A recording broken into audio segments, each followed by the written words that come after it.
now back to Tom Brokaw Presents American Character Along Highway 50. As I leave the Buckeye State, the stalled economy is taking its toll.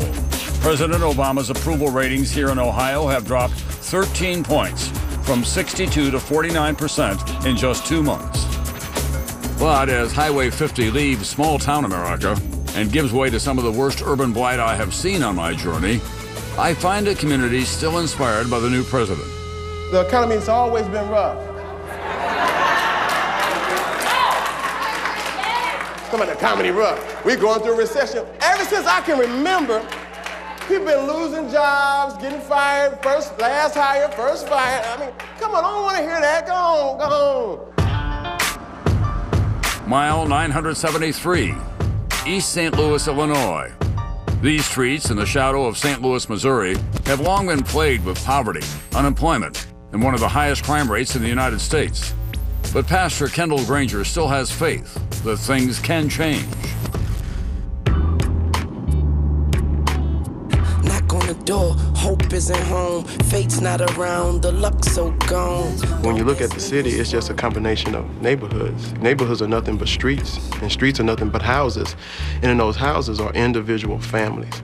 And so my goal was to have an impact on the family. When I looked at the family, the common denominator was missing male leadership. Granger falls in line with President Obama's call for personal responsibility within the African-American community. Let's be clear, just because your own father wasn't there for you, that's not an excuse for you to be absent also. And with roughly 70% of households with children in East St. Louis headed by single women, Granger believes that nothing will change here until the community addresses the crisis of families without fathers. That's what it's going to take to get East St. Louis back. Not stimulus, not gambling boats, not just jobs, but men and families coming together. Founded by Granger, New Life Community Church offers a practical approach to religion, including manhood courses that teach men how to be good husbands, fathers, and leaders. What's the biggest pressure on these males? It's trying to figure out, what am I supposed to be doing? What does a man do? What does a man look like? And one of the pressures I've always seen, black males are always very quickly judged by their failures, not by their accomplishments. Right. That's where we come in.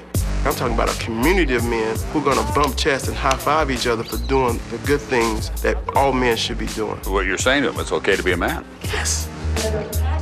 What is it that you learn from coming here to this church and getting involved in a kind of formal instruction in how you can raise the place of African-American males in their community? I learned just how much power that I had within myself. How you doing, sir? God bless you, man. You looking smooth, too. This has been going on for some time, however, this discussion about the place of black men in their culture and in their community. Why do you think there's more attention being placed on it? If you got a black president, and young kids and black men know that they can make a difference.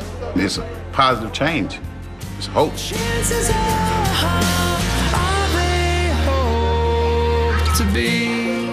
But that hope, Granger says, must translate into real action. History speaks for the fact that we did have some disadvantages, and we could say we got the short end of the stick and we were playing on an unlevel field. And we could say that, but it doesn't change the fact that we still have responsibility in the midst of what we're doing. Ready to roll? We have to do it. There's so much work to be done. Don't you walk down the street sometimes and say, man, not in my lifetime. I think a part of manhood is understanding that we're going to have to do some things that other generations may reap the benefits of.